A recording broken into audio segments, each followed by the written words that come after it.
नमस्कार, जय भीम. मी रसिका दाभाडे. बहुजन यूट्यूब चॅनलमध्ये आपल्या सर्वांचं स्वागत आहे. आपले पंतप्रधान नरेंद्र मोदी हे विदेशी दौऱ्यावर गेले होते, रशिया आणि ऑस्ट्रेलियाच्या. आता ते भारतात परत आले आहेत. त्याबाबतच राहुल गांधी यांनी आपली भूमिका जननायक म्हणून आपली भूमिका पार पाडत आहेत. ते गुजरातला आधी दौऱ्यावरती गेले आणि तिथनं आल्यानंतर ते मणिपूर, आसामच्या लोकांकडे जिथे हिंसाचार चालू आहे तिथे जाऊन त्या लोकांची भेट दिलेली आहे. आजची ब्रेकिंग न्यूज ही आहे की अरविंद केजरीवाल यांना सुप्रीम कोर्टाने अंतरिम जमानत जाहीर करण्यात दिलेली आहे. हेमंत सोरे पाठोपाठ आता अरविंद केजरीवाल यांना सुद्धा जमानत देण्यात आली आहे. त्या मागोमागच आज आपण एक व्हिडिओ बघणार आहोत ज्याच्यामध्ये नायडू यांनी मोदी सरकारला 1,00,000 करोड पेक्षाही जास्त पॅकेजच्या याची डिमांड केलेली आहे. त्या मागोमाग त्यांचं बघून आता नितीश कुमार यांनी सुद्धा मोदी सरकारला त्यापेक्षा दुप्पट पॅकेजची मागणी केली आहे. आता बघूया मोदी सरकार ते यांच्या डिमांड कशा पूर्ण करू शकतात. जर त्यांच्या डिमांड पूर्ण केल्या तर देशाचा बजेट हा बसून जाईल आणि जर त्यांच्या मागण्या पूर्ण नाही केल्या तर ते लोक नाराज होतील आणि केव्हा पण सत्ता पलटू शकेल. याबद्दल आपण सविस्तर बघूया हा व्हिडिओ. दोस्तों, एक पुरानी कहावत है, खरबूजे को देखकर खरबूजा रंग बदलता है। और देश के जो मौजूदा सियासी हाल हैं, जो हालात हैं, उसमें नायडू बाबू को देखकर नीतीश बाबू रंग बदल रहे हैं। अब दोनों ही किंग मेकर हैं, दोनों की बैसाखियों पर सरकार चल रही है, तो दोनों एक साथ रंग बदल रहे हैं, ढंग भी बदल रहे हैं। अब रंग बदलने की बात मैंने इसलिए कही क्योंकि हफ्ते भर पहले नायडू बाबू ने मोदी सरकार से 1,00,000 करोड़ रुपए से ज़्यादा 1,00,000 करोड़ रुपए से ज़्यादा का पैकेज मांगा। और उसकी देखा देखी, नायडू बाबू की देखा देखी, नीतीश बाबू, उनके मंत्री अब नायडू से दुगना पैकेज मांग रहे हैं, उससे भी बड़ा package, special status to Bihar. और दोस्तों, सच्चाई यह है कि मोदी जी के बजट में इतना पैसा ही नहीं है कि वो नायडू साहब को खुश कर रहे हैं, वो नीतीश जी को खुश कर रहे हैं। और सच्चाई ये भी है कि मोदी जी इस डिमांड के चक्कर में, एक डिमांड आंध्र प्रदेश से आ रही है, एक बिहार से आ रही है, इस डिमांड के चक्कर में मोदी जी की स्थिति सांप छुछुंदर जैसी, कैच टू की स्थिति है। उनको समझ नहीं आ रहा करें तो क्या करें, क्योंकि अगर नीतीश और नायडू की फरमाइश पूरी करते हैं मोदी जी, अगर इनकी फरमाइश पूरी करें तो भट्टा बैठ जाएगा देश के बजट का, भट्टा बैठ जाएगा बजट का। और अगर फरमाइश पूरी ना करें, मोदी जी नो कह दें, ना कर दें, तो मोदी जी की सरकार गिर सकती है। यानी मोदी जी की नो का मतलब है सरकार गई। अब दोस्तों, मोदी जी की सरकार बनी यूं तो जुमे 4 दिन हुए हैं, लेकिन आगे चलकर देर सवेर 6 महीने बाद, 8 महीने बाद, साल भर बाद, अगर मोदी जी इन दोनों नीतीश और नायडू की फरमाइश पूरी नहीं कर पाए तो क्या ऐसी स्थिति आ सकती है कि ये नाराज, जी हाँ, 2 नाराज किंग मेकर जिनकी बैसाखियों पर सरकार चल रही है, अगर ये वाकई नाराज हुए तो क्या ये सरकार पलट सकते, मोदी की सरकार पलट सकते। अब ये बड़ा सवाल है, आगे इसी वीडियो में मैं एक्सपर्ट्स की मदद से आपको समझाऊंगा। लेकिन बैक टू क्वेश्चन 1 कि नीतीश बाबू, उनकी सरकार को अचानक ये डिमांड कैसे सूझ गई कि हमको भी दो। अगर नायडू को 1 दे रहे हो, 1 रुपया दे रहे हो तो 2 रुपया हमको भी चाहिए। अगर 1,00,000 करोड़ वहां दे रहे हो तो दुगना पैकेज हमें भी दो। ये बात दरअसल शुरू कैसे हुई और अचानक कैसे आ गई। अब मैंने आपको बताया था कि पिछले दिनों नायडू बाबू दिल्ली आए थे और दिल्ली में उन्होंने बड़ी डिमांड लिस्ट लिखी कि हमको अपनी नई राजधानी बनाने के लिए 50,000 करोड़ चाहिए, हमको विकसित भारत में इतने हज़ार करोड़ रुपये चाहिए। ऐसे ही उन्होंने कहा मोदी जी से कि हमको एक ऑयल रिफाइनरी भी चाहिए, भारत पेट्रोलियम की एक ऑयल रिफाइनरी चाहिए, कॉम्प्लेक्स चाहिए। अब आज अखबार बता रहे हैं कि नायडू बाबू को मोदी सरकार ने हरी झंडी दे दी। यानी वो जो 60-70 हज़ार करोड़ रुपए का जो प्रोजेक्ट था उसका ग्रीन सिग्नल मिल गया नायडू बाबू को। और नायडू बाबू ने इसको जोर शोर से पूरे आंध्र प्रदेश को बताया, अखबारों में खबरें छपी। खबरें पढ़ के नीतीश बाबू को भी लगा कि जब 60-70 हज़ार करोड़ एक झटके में मिल सकता है तो फिर हमें भी डिमांड करनी चाहिए, बहती गंगा में हाथ धोने चाहिए। आते मैं भी मांग करता हूं कि बिहार को उचित जो राशि है, सहायता राशि, विशेष राज्य का दर्जा कहें, मिलना चाहिए। हमारे चाहे विशेष राज्य का दर्जा कहिए या विशेष पैकेज कहिए या विशेष सहायता कहिए, इसकी मांग का आधार यही है। अब नीतीश सरकार के दो मंत्री कह रहे हैं कि साहब हमें विशेष दर्जा चाहिए, बिहार को स्पेशल स्टेटस चाहिए। अब दोस्तों, ये जो स्पेशल स्टेटस या जो स्पेशल पैकेजेस की बात हो रही है, स्पेशल स्टेटस का मतलब है किसी राज्य को स्पेशल स्टेटस देना, यानी उसको आप थोड़ा डेवलप करने के लिए केंद्र सरकार कुछ छूट देती है, टैक्स की छूट देती है, उसको कुछ बाकी राज्यों की तुलना में ज़्यादा पैसा देती है, ज़्यादा रकम देती है कि वो तेज़ी से विकास करें, डेवलप हों।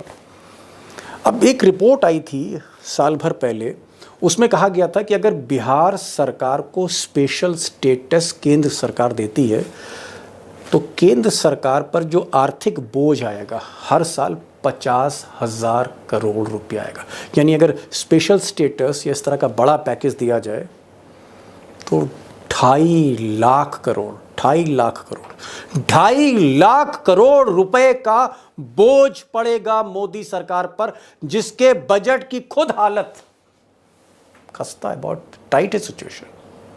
अब दोस्तों, जो आज का बड़ा सवाल है, आज का सवाल ये है कि क्या नीतीश कुमार और नायडू बाबू ने सचमुच में मोदी जी को मुसीबत में डाल दिया है?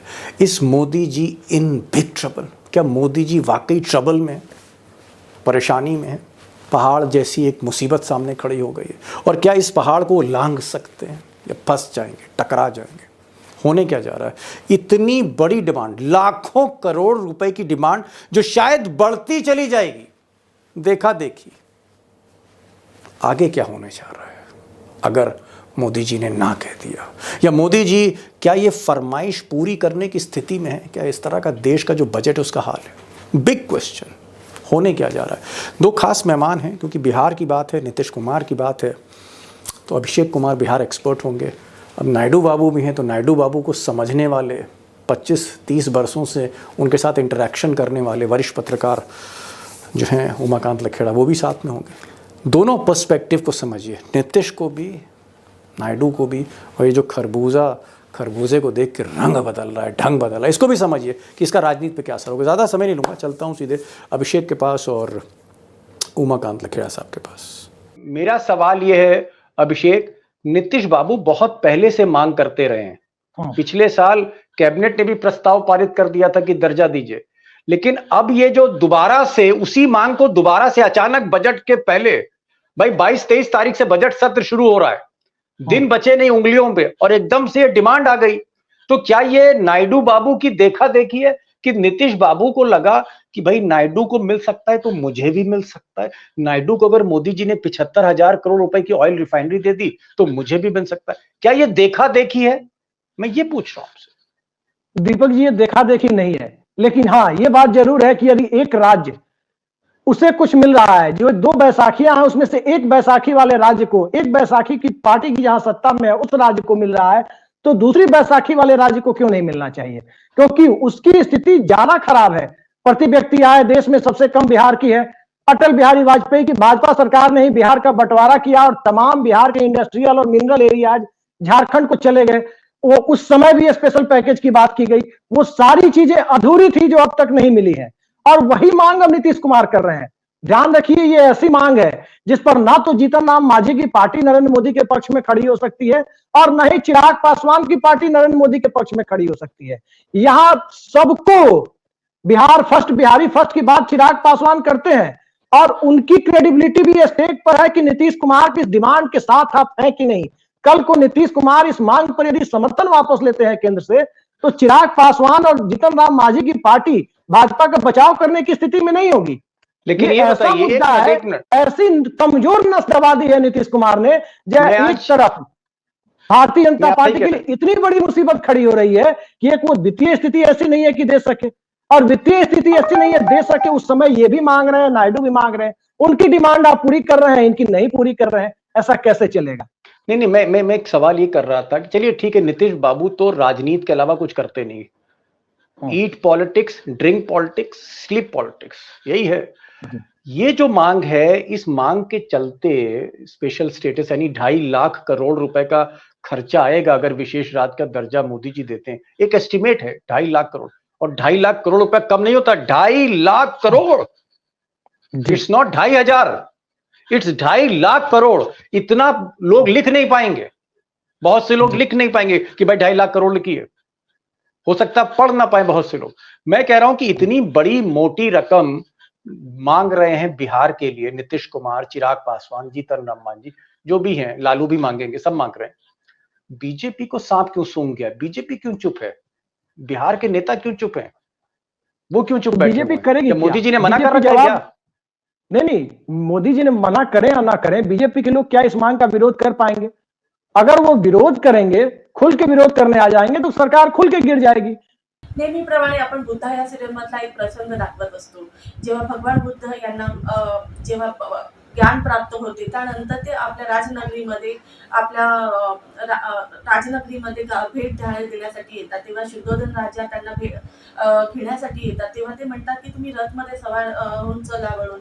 तर भगवान बुद्ध हे म्हणतात नाही, मी माझ्या अनुयायांबरोबर पायी येणार, आणि शुद्धोधन राजा सुद्धा त्यांच्याबरोबर पायी चालत जातात। तेव्हा त्या दोघांमध्ये एक खूप छान आणि मार्मिक संवाद होतो, तो आम्ही या प्रसंगामध्ये दाखवण्याचा प्रयत्न केलेला आहे। बघूया हा प्रसंग। शाक्यमुनी बुद्ध की, शाक्यमुनी बुद्ध की, शाक्यमुनी बुद्ध की, शाक्यमुनी बुद्ध की, शाक्यमुनी बुद्ध की, शाक्यमुनी बुद्ध की।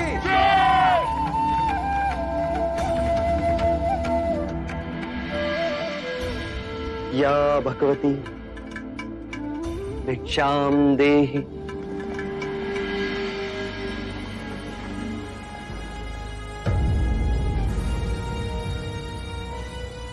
चन्ना, सिद्धार्थ कहाँ है?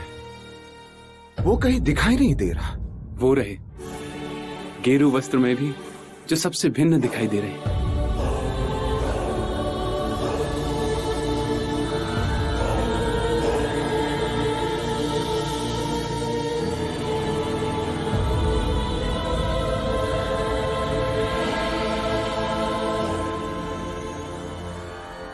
धन्य भाग इस बुढ़िया के, जो आप शाक्य मुनि बुद्ध इस गरीब के झोपड़े पधारे, परंतु आपको देने के लिए इसके सिवा और कुछ ना है।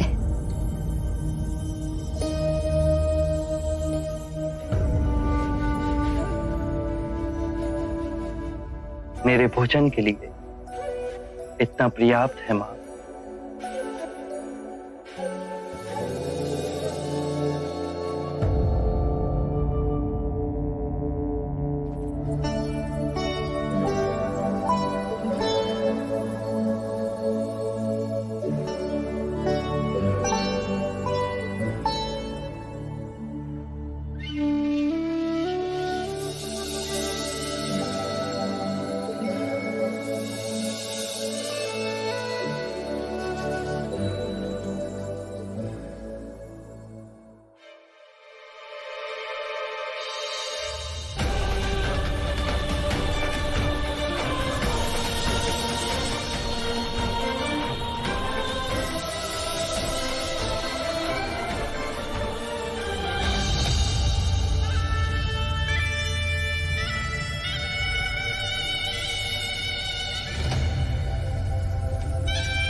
सिद्धार्थ,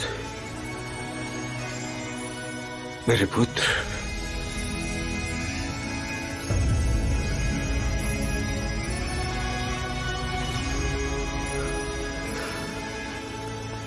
कैसे हो मेरे पुत्र? प्रणाम पिताश्री। राजमहल की ओर प्रस्थान करें? हाँ हाँ हाँ, चलना शीघ्र। चलो पुत्र।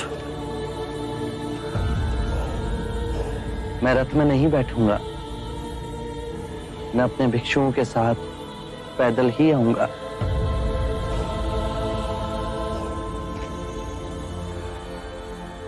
आओ पुत्र। कपिलवस्तु आने के पश्चात हमें लगा कि तुम सर्वप्रथम महल में आओगे, हमसे मिलोगे।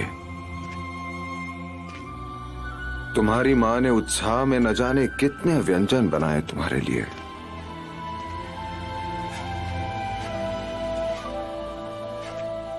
परंतु जो हमने देखा उसकी कल्पना नहीं थी कि कपिलवस्तु का युवराज एक दरिद्री के झोपड़े में भिक्षा मांगते हुए हमें दिखाई दे। पिताजी, अब मैं युवराज नहीं, भिक्षु, और अब मैं अकेला भी नहीं। मेरे साथ मेरे भिक्षुओं का समुदाय भी आया है और मुझे भी हर भिक्षु की तरह अपने लिए भिक्षा मांगनी पड़ती है। परंतु शाक्य कुल की ये रीत नहीं। शाक्य कुल की रीत ना हो, पर यह भिक्षुओं की रीत सदैव ही रही है। भिक्षा मांगना एक आध्यात्मिक अभ्यास है जो हमारे समुदाय को नम्रता और संभाव देता है। भिक्षु धनी और निर्धन के पक्षपात से ऊपर है। मेरे मार्ग में सभी समान है, चाहे वो दीन हो या धनी, क्योंकि उन सभी में परम सत्य का द्वार खोलने का सामर्थ्य है, जिससे उनका ज्ञानोदय हो, उन्हें मुक्ति मिले। भिक्षा मांगने से हमारी गरिमा नहीं घटती, अपितु जो भिक्षा देता है उसका सामर्थ्य और मनोबल बढ़ता है। ये उसके लिए एक स्मरण साधन मात्र है कि केवल मुझ में नहीं, अपितु हर मनुष्य में वो गरिमा विद्यमान है। परंतु लोग तो उसे भिक्षा ही मानते हैं पुत्र। दोनों में बड़ा अंतर है। जो भीख मांगते हैं वो कार्य से जी चुराते हैं।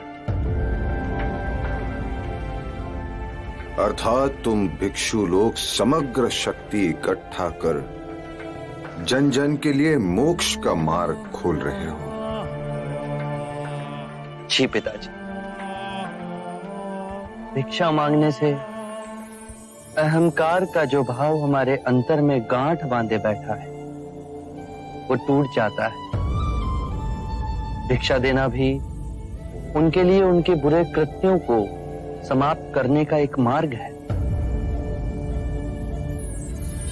भले इसने तेरे क्षत्रिय कुल में जन्म लिया हो, पर रूप सन्यासी का लेकर आया है।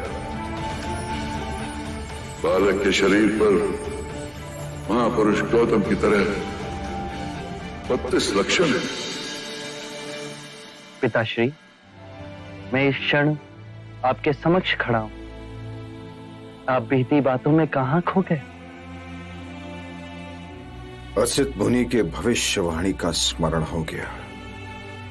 काल चक्र को भेद असित मुनि ने जो भविष्यवाणी देखी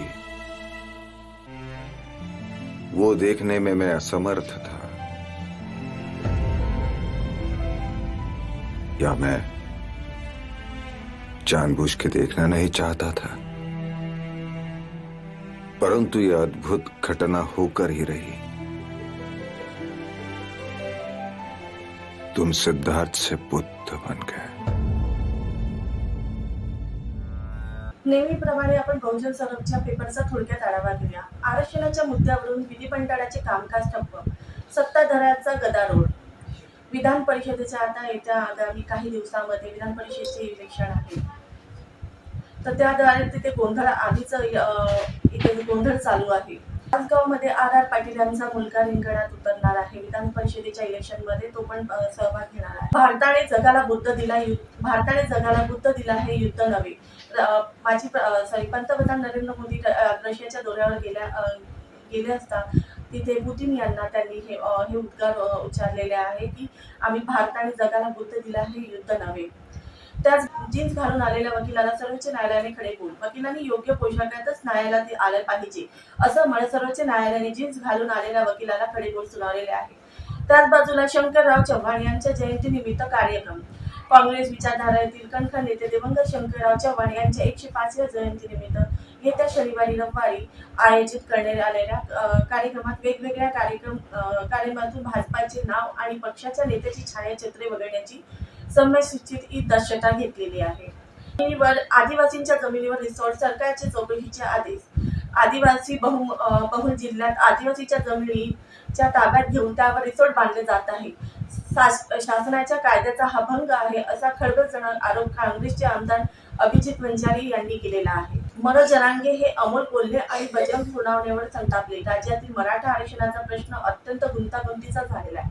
अशात ओबीसी आरक्षणातून सगळे चोऱ्यांच्या अंमलबजावणीसह मराठा आरक्षण द्या अशी मागणी मनोज जरांगे यांनी केलेली आहे. त्याच बाजूला केंद्र सरकारने सर्वोच्च न्यायालयात सादर केले प्रतिज्ञापत्र. नीट यूजी प्रकरणी सर्वोच्च न्यायालयात आज पुन्हा एकदा महत्त्वाची सुनावणी होणार आहे. नीट यूजी 2024 ची परीक्षा रद्द करून परीक्षा पुन्हा होणार का याकडे सर्वांचं लक्ष लागलेले आहे.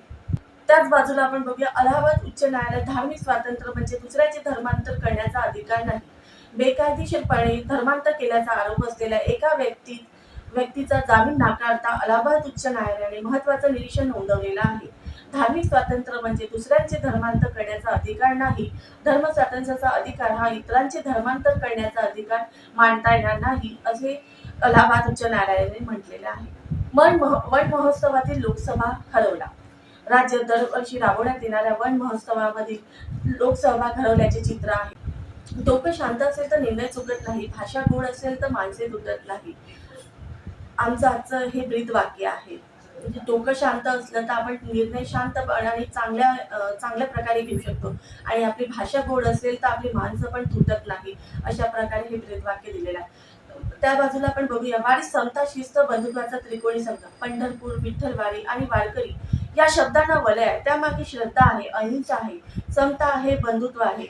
आषाढी एकादशीला एक वाटते हा आमचा अग्रलेख दिलेला आहे. यामध्ये आम्ही वारीबद्दल भूपेंद्र गडवीर यांचा हा लेख दिलेला आहे. भाजपाला आता संघाची गरज नाही, आमचा हा आजचा अग्रलेख आहे. भाजपचे राष्ट्रीय अध्यक्ष डॉक्टर JP नड्डा यांनी भाजपाला आता संघाची गरज नाही हे काही दिवसाआधी वक्तव्य केलं होतं. आता त्यांनी भाजपाला